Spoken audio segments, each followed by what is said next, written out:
Welcome back. Joining us now is James Chapman, founder of mobile oil change company ChangenGo. James, why don't you start by giving us a brief overview of your business? Yeah, so ChangenGo, mobile oil change company, we bring the oil change to you.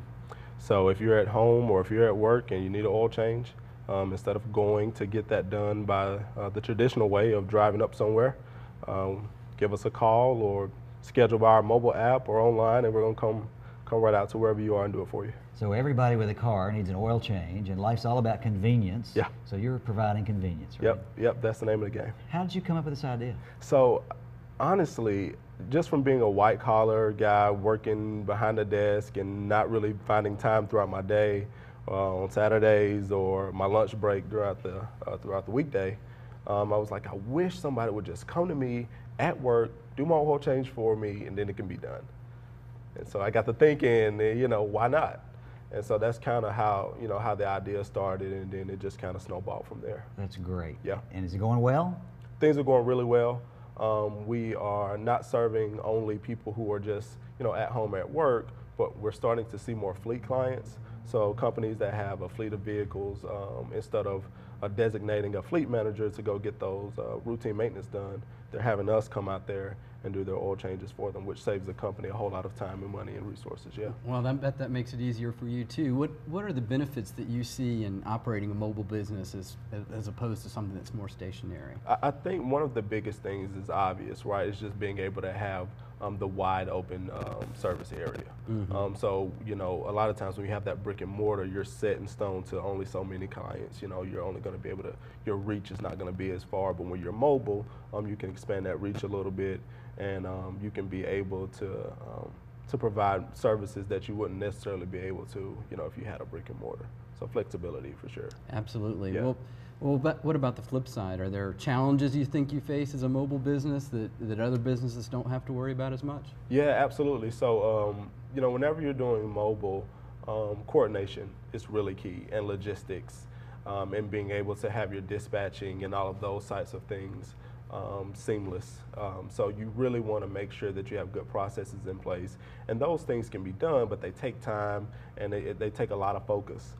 Where if you didn't, you necessarily wouldn't have to do that. But I think anybody who's going mobile or is thinking about going mobile with whatever they're wanting to do, I think that as long as they have their solid logistics in place and good people around them to make those processes work, I think it'll be fine. If I can, I'm going to put in a little bit of plug for the chamber. I know that you called us and said, I'm having some trouble with some of the larger employers. I'm driving around in their parking lots messing with people's cars, and they're wondering what I'm doing. Yeah. And so I think we tried to help you get connected to some of the security departments of those companies. Yeah.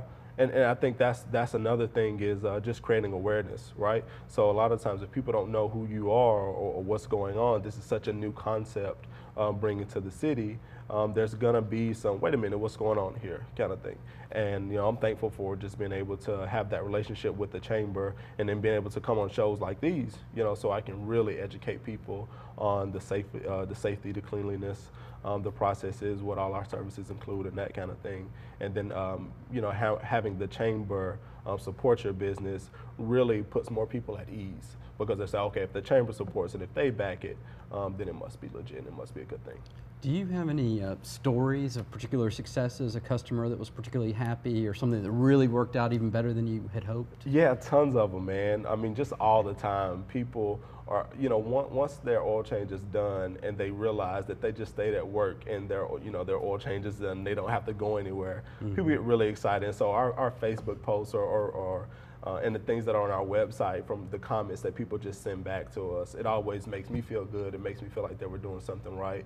One time we had somebody that we served at home, and their husband had passed away, and they had never, got their oil change. He used to do it all the time, and so they were really just kind of blind to what needed to be done. And so when we were able to come out there and do it for her, she was just, ecstatic and wanted to invite our technician in to, have a coffee with her and all that kind of stuff. So, I mean, I think that's the story that sticks out the most. We get tons of, stories that we just provided such exceptional convenience. I bet in a lot of ways you help a lot of people who kind of drive around for a while and go past the time when they're supposed to get the oil change. Yeah. So I bet in many cases you help people stay on time with it, and it's really good. We appreciate you being here today, James. Yeah, I appreciate you guys having me. And we'll be back in just a moment to chat with Mike Bradshaw with CoLab.